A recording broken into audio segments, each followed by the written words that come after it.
hay cầm đo thay cầm đo đo na tiết ngay năng thể hiện khai dương từ trọ thọ đan khai tu sạch từ áo phụ âm ô thay âm ô nè rồi lui online lúc tròn thang xây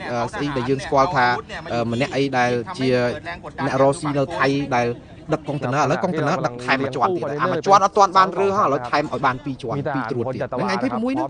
thay nâng quay lơ tu công tơ nợ nó tại cho all phải chia phép thể hiện chứ chân xì vơ môi chỉ nè rồi xi âm ô online đôi hàng nè lụa lê nó sụp máy miền ati pol phải chia ai thể hiện chứ đào cho nhỏ ngay pi tu công tơ nợ không ai miền tây hả ta mơ như khai dân pan na tới thể hiện đào chỉ nè ca pi chia đa nạp thập tay Campuchia cho nó đây khai đa nạp thập tay là bao nhiêu từ ban krom phải chia bọt xì vơ thay mà nè ní cho allបញ្ជាដេញយើងទីណាត់ទីណៃតើយើង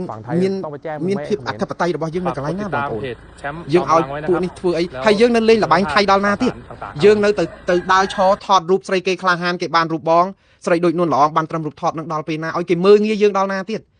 បានហើយយើងទៅបាញ់ថ្នាំស្អីអាទូនឹងទូចោលទេហើយយើងទៅថតវីដេអូយើងទៅមើលទូនឹងយើងមើលមកជីវិតយើងទៀតក៏ទូនឹងតិចទៀតឡើងដល់កប់ពពកឯងវាអត់បានប្រយោជន៍អីទេព្រោះអីថៃគេអត់មានមកស្ដាប់យើងទៅមើលទូហ្នឹងទេគឺថៃខ្លាចតែតុលាការយុតិធម៌អន្តរជាតិនិងយន្តការដែលយើងអត់ធ្វើហើយទៅយើងនៅលេងលបែងថៃឲ្យថៃមើងងាយយើងមើងងាយដល់ទាហានយើងទៀតទាហានយើងចោះហ្នឹងទៅដើម្បីការពារដែនអធិបតេយ្យរបស់យើងប៉ុន្តែត្រូវបានគេម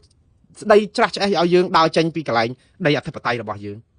មើលទៅក្នុងនេះគឺរកម្មចិត្តណាស់បងប្អូនខ្ញុំថាល្មមបានហើយកុំទៅលេងលបែងរបស់ថៃអីទៀតគេចរចាមិនចរចាកុំខ្វល់រឿងគេទៀតបានហើយគឺមានតែប្តឹងទៅឲ្យយន្តការតុលាការអន្តរជាតិគេដោះស្រាយទៅហើយសម្ដាក់ចេញគោលការណ៍ហ្នឹងកំណត់ឲ្យថៃចូលមកក្នុងការអនុវត្តអីកិច្ចព្រមព្រៀងបាត់ជប់បាញ់ស្អីវិញអីយ៉ាងម៉េចគឺមានតែយន្តការខាងលើទេព្រោះម្ដងនេះគឺថៃគឺគ្រប់ហេដ្ឋារចនាសម្ព័ន្ធគឺអត់ថយក្រោយទេគឺយកដីខ្មែរឲ្យខាងតែបានហើយបើខ្មែរធ្វើដូច្នេះអត់បានដីមកវិញទេហើយខ្ញុំបានប្រាប់បងប្អូនថាខ្ញុំស្ទើរតែហ៊ានដាក់ជីវិតបើធ្វើដូចយើងបែបនេះអត់បានដីមកវិញទេតែបើយើងប្តឹងទៅតុលាការយុត្តិធម៌អន្តរជាតិនិងព្រំដែនអន្តរជាតិខ្ញុំជឿជាក់ 100% ថាយើងនឹងបានដីរបស់យើងវិញប៉ុន្តែសួរថាអញ្ចឹងនឹងឆ្លោះគ្នាយ៉ាងម៉េចទៀតវាអត់ជៀសផុតទេបើធ្វើដូច្នេះទេដែលអាចនឹងឆ្លោះគ្នាខ្លាំងតែបើប្តឹងទៅតុលាការយុត្តិធម៌អន្តរជាតិឆ្លោះគ្នាយ៉ាងណាឲ្យតុលាការគេកាត់ទៅយើងទៅឈឺក្បាលអីខ្លាំងមកម្ល៉េះអញ្ចឹងមានតុលាការយុត្តិធម៌អន្តរជាតិនឹងមកធ្វើអីយើងជាសមាជិកយើងអីយើងអត់ឲ្យតុលាការធ្វើការយើងមកដឹកដៃជាមួយចោលជាមួយដែលគេលែងស្ដាប់យើងហើយយើងនឹងអោបជើងជន់រំលោភរបស់យើងអង្វរគេដល់ណាទៀតយើងវាអស់ហើយយើងវាបាក់ស្បាតយើងវាគេមើងងាយយើងសពបែបយ៉ាងហើយតើយើងឲ្យគេមើងងាយយើងដល់ណាទៀត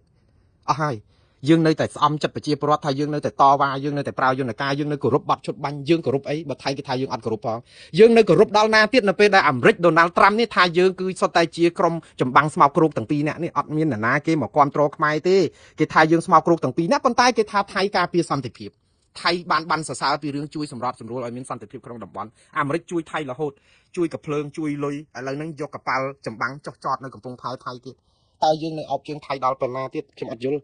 យើងមិនប្តឹងទៅតុលាការយុត្តិធម៌អន្តរជាតិដើម្បីកិត្តិយសរបស់ខ្មែរយើងលែងចោចែកយើងលែងចែកនិយាយទៅយើងអត់មានរឿងស្អីត្រូវចែកចោចាជាមួយថៃអីទៀតផងទេព្រំដែនបិទរហូតដល់ប្រហែលខែយើងអត់បានអត់ទៅហេតុអីបានជាងទៅសុំបាយថៃញ៉ាំខ្ញុំកំពុងតែឆ្ងល់ហេតុអីបានជាយើងទៅសុំដង្ហើមថៃដកនៅហ្នឹងហេតុអីបានជាយើងធ្វើឲ្យយើងទុនខ្សោយហើយនៅយើងប្រាប់ថាយើងខ្លាំងយើងនឹងវល់គេគ្រប់ម៉ាត់យើងចង់ប្រាប់ឲ្យអន្តរជាតិជឿយើងថាយើងជាជាតិសាសន៍ថ្លៃធ្នូយើងប្រើយន្តការទូតយើងប្រើអហិង្សាអន្តរជាតិណាគេឈឺក្បាលនឹងយើងបើអន្តរជាតិគេឈឺក្បាលយើងយូរគេថ្កោលទោសថៃយូរហើយគេដែរថ្កោលទោសថៃសំបីតែម្ដងប៉ុណ្ណឹងដោយសារយើងធ្វើឲ្យរបៀបដឹកនាំរដ្ឋយើងហ្នឹងគឺយើងខូចអស់ហើយដូច្នេះកុំឲ្យទៅជឿថាអូអ្វីដែលយើងធ្វើនឹងត្រូវវាអត់ត្រូវទេបើត្រូវបានផលហើយថៃគេស្ដាប់យើងថៃមានស្ដាប់ឯណាឥឡូវមិនត្រឹមស្ដាប់មកចង់លុប MOU ចោលទៀតចង់យកអា45ដាច់ភឹងទីតាំងហ្នឹងហើយយើងនៅតែអូយើងនឹងមិនបោះបង់ចោលការទៀមទាយើងមិនបោះតែវាអង្កលបានដាក់ប្តឹងទៀមទាខ្ញុំកំពុងតែឆ្ងល់មិនបោះបង់ក៏ឲ្យចោះល្អហើយប៉ុន្តែយើងត្រូវដាក់ប្តឹងឥឡូវយើងតទៅទៀតបងប្អូនខ្ញុំនិយាយស្លាប់ខ្លួនទៀតក៏90មកដណ្ដើមចាញ់តែពុកក្បៃប៉ុន្តែខ្ញុំអត់ជុំព្រោះខ្ញុំនៅតែគិតថាជាភារកិច្ចរបស់ខ្មែរគ្រប់រូបកុំសួរថាជាតិសាសន៍នេះធ្វើអីឲ្យយើងបានតើយើងម្នាក់ជួយធ្វើអីដើម្បីជាតិសាសន៍នេះចង់ឌីលខ្ញុំថាខ្ញុំនឹងរករឿងរដ្ឋាភិបាលខ្ញុំនឹងក្បត់ជាតិឌីលចោះអស់លោកនឹងទទួលកម្មពីវរិយធ្លាក់នរុអវជ័យខ្លួនលោកទេព្រោះអ្វីដែលខ្ញុំចង់បានគឺខ្ញុំចង់បានដីខ្មែររបស់យើងមកខ្មែរវិញហើយដីខ្មែរបានមកខ្មែរវិញមិនមែនធ្វើតាមរបៀបទៅអោបជើងថៃដែលគេរំលោភយើងគេទាត់យើងហើយយើងដើរអូសយើងទៅអោបជើងគេមើងងាយទៅហ៊ានយើងគេយកបលាលួសមកគេចអុលឲ្យយើងដេញយើងប្រផាត់ប្រភេងចេញពីដីយើងរាល់ថ្ងៃទុកក្រំគ្រាផ្លូវចិត្តរាល់ថ្ងៃហើយយើងនៅតែអត់អីទេយើងអហិង្សាយើងអីខ្ញុំមានដែរទៅលើកទឹកចិត្តឲ្យទៅបាញ់គ្នាទៀតឯណាខ្ញុំថាស្ងប់ហ្នឹងល្អហើយប៉ុន្តែស្ងប់នៅពេលដែលមនុស្សខូចអញ្ចឹងយើងត្រូវប្តឹងគេទៅយន្តការដែលមានស្រាប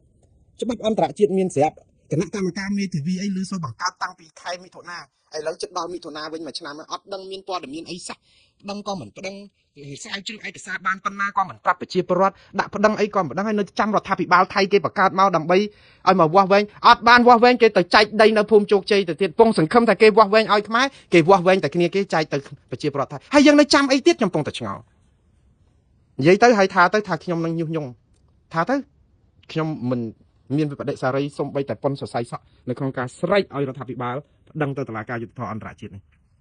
ខ្ញុំស្រែកដរាបណាខ្ញុំនៅមានដង្ហើមដកហើយបើរដ្ឋាភិបាលអត់ប្តឹងខ្ញុំនៅតែស្រែកអញ្ចឹងរាល់ថ្ងៃហើយជេរទៅជេរខ្ញុំទៅអត់អីទេខ្ញុំទទួលយកទាំងអស់ព្រោះខ្ញុំចង់បានដីខ្មែរមកវិញតែប៉ុណ្្នឹងតែរដ្ឋាភិបាលគេថាគេធ្វើសម្ដែងបានដីមកវិញតែខ្ញុំមើលទៅគឺថាសូន្យហើយបើធ្វើដោយសម្ដែងទៅថៃនឹងបលិតហើយពង្រឹងសភាវុធគេកាន់តែខ្លាំងយើងនឹងទៅផេះហើយអំបិល